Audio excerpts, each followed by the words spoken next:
Romantic love story in Hindi love. आजकल internet पर कहानियों का दौर ही चल रहा है और हाँ, एक बात और ही अभी शुरू हुआ ही है। मैंने तो कहानियाँ इंटरनेट पर ही नहीं बल्कि किताबों में, और रोमांटिक कहानियाँ वाली किताब अभी भी बहुत सारी उपलब्ध है। बहुत सारे रोमांटिक नोवेल्स पढ़ने को इंटरनेट की दुनिया में मिलते हैं, लेकिन ये सभी चीजें फ्री नहीं है। किसी भी लोग इसको पढ़ने के लिए सबसे पहले उसे किसी भी वेबसाइट या किसी भी आधार के द्वारा उसे खरीदना होता है, तभी आप उसे इस्तेमाल कर सकते हैं, पा सकते हैं। एक लड़का करीब 19 साल का था। उसका नाम सौरभ था। बहुत ही ज्यादा चंचल, थोड़ा होशियार, पढ़ने लिखने में माहिर लड़का था। वह अपनी पढ़ाई गांव से दूर रहकर एक शहर में पढ़ाई करता था। सौरभ के कॉलेज में गर्मियों की छुट्टी तथा होली की त्योहार के कारण उनके कॉलेज में छुट्टी होने वाले थे। वह कोलकाता शहर से अपना घर झारखंड के रांची जिला में आने वाला था। सौरभ का घर रांची जिला में ही स्थित था। कॉलेज छुट्टी होते ही सभी लड़के अपने अपने घर की तरफ ट्रेन पकड़कर निकल चले थे। फिर उन्हीं में से सौरभ भी अपने घर की तरफ जाने के लिए टिकट काउंटर पर अपना टिकट कटाने के लिए गया था। जैसे ही टिकट काउंटर पर गया था, वहां बहुत ज्यादा भीड़ लगी हुई थी। लेकिन दूसरी तरफ टिकट काउंटर के दूसरी लाइन में लेडीज, मतलब कि महिला लोगों की लाइन लगी हुई थी। ट्रेन बहुत जल्द ही आने वाली थी, जिसका हमसे सौरभ को भी जल्दी में टिकट कटाने की जरूरत थी है। वह जब टिकट काउंटर पर गया तो देखा कि बहुत ज्यादा भीड़ होने के कारण वह बहुत पीछे लाइन में लग गया था। सौरभ को लग रहा था कि अब टिकट मिलना मुश्किल ही नहीं, नामुमकिन है, क्योंकि ट्रेन आने में मात्र 10 मिनट ही बाकी थे और करीब 100 लोगों की लंबी लाइन लगी हुई थी टिकट काउंटर में। वह जल्दीबाजी में टिकट कटाने के लिए कोई तरकीब सोच ही रहा था कि उसे एक लड़की दिखाई दिया। वह लड़की भी ना टिकट लेने के लिए महिला वाली टिकट काउंटर वाली लाइन में लगी हुई थी। वह लड़की भी रांची जाने वाली थी और उनके पास पेन नहीं था टिकट फॉर्म भरने के लिए। ऐसे में सौरभ के ऊपरी पॉकेट में कलम देखकर वह लड़की कहती है कि कृपया मुझे थोड़ा सा कलम दीजिएगा, मुझे भी फॉर्म भरना है टिकट खरीदने के लिए। उसके बाद सौरभ कहता है, मैं लिखने के लिए कलम तोड़ दे दूंगा, लेकिन कृपया करके मेरे भी टिकट वश में भाग लीजिए। आप भी उसी स्टेशन तक जाएगा जिस स्टेशन से मुझे घर जाना है। तभी वह लड़की पूछती है कि आपको कौन सा स्टेशन पर जाना है। उसके बाद सौरभ कहता है कि मुझे झारखंड के रांची स्टेशन तक जाना है। फिर उसने वह लड़की भी कहती है, मुझे भी झारखंड के रांची डिस्ट्रिक्ट रखी जाना है। फिर उसके बाद सौरभ कहता है कि एक ही टिकट में मेरा भी नाम बाहर लीजिएगा, मुझे भी टिकट मिलने में आसानी हो जाएगी और फिर हम लोग उसी टिकट से अपना सफर तय कर लेंगे। लड़की सोनू का बात मान जाती है। वह कहती है कि ठीक है, मैं आपका टिकट अपनी टिकट नहीं मिलाकर ले लूंगी। फिर सौरभ अपने पॉकेट से पैसे निकलता है। उस लड़की को देखा है ताकि वह टिकट उसके बदले भी कटाते हैं।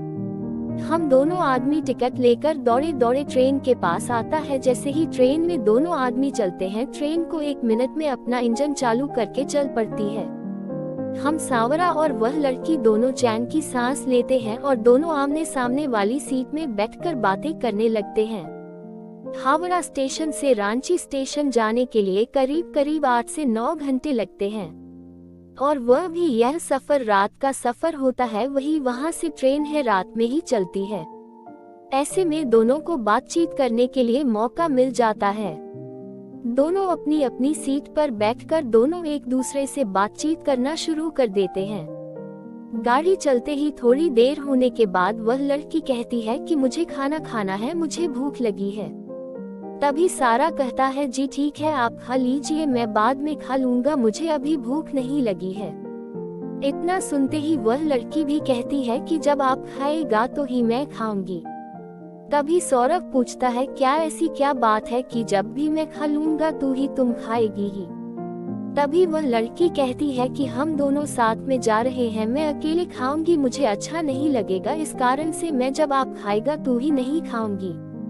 दोनों में बातचीत शुरू हो जाती है और उस लड़की का नाम पूछता है। वह लड़की अपना नाम शोभा बताते हैं। तभी वह लड़की कहती है कि मुझे तो आपका नाम पहले से ही पता है। उसके बाद सौरभ कहता है कि आपको मेरा नाम कैसे पता चला है। तुम्ही शोभा कहती है कि आपने अपना नाम और उम्र टिकट बनाते समय बताया था और वो टिकट अभी भी मेरे पास ही है, इसी कारण से मुझे आपका नाम पता है। अभी सौरभ कहते हैं कि मुझे तो ये पता भी नहीं है, आपको मेरा नाम भी पता होगा। मुझे तो याद भी नहीं है कि मैं अपना नाम आपको कभी बताया भी होगा। तभी वह लड़की कहती है कि आपने तो बताया था, मुझे अभी भी जानती है। रात बहुत ज्यादा हो जाता है, दोनों अपनी अपनी सीट पर सो जाते हैं। सुबह के 3 बजे नींद टूटती है दोनों का। उसके बाद दोनों अपना अपना पानी की बोतल से अपना सामान होता है और फिर दोनों एक दूसरे से बातचीत करना शुरू कर देते हैं। ऐसी बात करते करते सुबह के 6 बजे बज जाते हैं। दोनों की ट्रेन अपना गंतव्य स्टेशन पर पहुंचने वाली होती है। दोनों सोचते हैं कि अब तो हमें एक दूसरे से अलग हो जाना है। सौरभ वो लड़की बहुत पसंद आती है, मतलब किसानों को शोभा बहुत पसंद आती है और शोभा को भी सौरभ बहुत पसंद आता है। लेकिन दोनों बिना कुछ बात किए एक दूसरे से जाने के लिए तैयार हो जाते हैं। जैसे ही ट्रेन रुकने वाली होती है वैसे ही लड़की मतलब कि शोभा और सौरभ दोनों अपना अपना भगत का सामान उठाते हैं, अपने घर की तरफ चल देते हैं। जैसे ही सांवरा और शोभा दोनों अपना अपना घर पहुंचता है, उसके कुछ देर बाद सौरभ के मोबाइल पर एक कॉल आता है। सौरभ अपना मोबाइल से कॉल रिसीव करता है और कहता है कि आप कौन बोल रहे हैं। कभी उधर से आवाज आती है कि मैं शोभा बोल रही हूँ। ये सुनकर सौरभ का मन विचलित हो जाता है और वह खुशी के मारे इधर उधर घूमने लगते हैं। क्योंकि सौरभ को सुबह का नंबर तथा उसका कॉल देखकर उसे बहुत ज्यादा खुशी मिली है। तभी सुबह मोबाइल पर कहती है कि आपने अपना घर पहुंच लिया है। तभी सौरभ करता है कि हाँ, मैं 1 घंटा पहले ही अपना घर पहुंच चुका हूँ। उसके बाद सौरभ शोभा से पूछता है कि आपने अपना घर पर पहुंचती है। तभी शोभा कहती है कि मैं भी 1 घंटे पहले ही पहुंच चुकी थी, मुझे नहाने और फ्रेश होने में टाइम लग गया था, इसलिए मैं 1 घंटे बाद फोन कर रही हूँ। अब दोनों में खूब अच्छी तरह से बातचीत होने लगी है। दोनों मिलकर हम दिन भर रात भर मिलकर बातें करते रहते हैं और आप दोनों को एक दूसरे से काफी ज्यादा मित्रता और एक दूसरे में प्यार होने लगा था रखना। एक दूसरे से मिलने के लिए एक दिन जरा सी स्टेशन पर बुलाया और स्टेशन के बाजू में एक पार्क था, वही दोनों एक दूसरे से मिलने का समय भी फिक्स किया था। फिर दोनों मिलकर आती कहां से बातचीत करते हैं, दोनों एक दूसरे को समझते हैं तथा एक दूसरे को प्यारा अथवा किस करते हैं।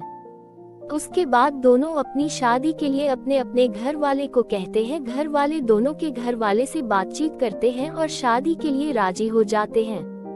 ये सुनकर सोने का मन में खुशी का ठिकाना नहीं रहता है और अपनी शादी के बारे में सुनते ही दोनों को खूब जमकर बातें करने लगते हैं। उसके कुछ ही देर बाद दोनों की शादी हो जाती है और फिर दोनों एक दूसरे के साथ उसी तरह सेवा से एक परिवार के साथ रहने लगते हैं। दोनों का रिश्ता एक बहुत ही ज्यादा बेहतरीन और बेहतर ढंग से निभाया जा रहा था, क्योंकि दोनों एक दूसरे से बेहद ही ज्यादा प्यार करते थे।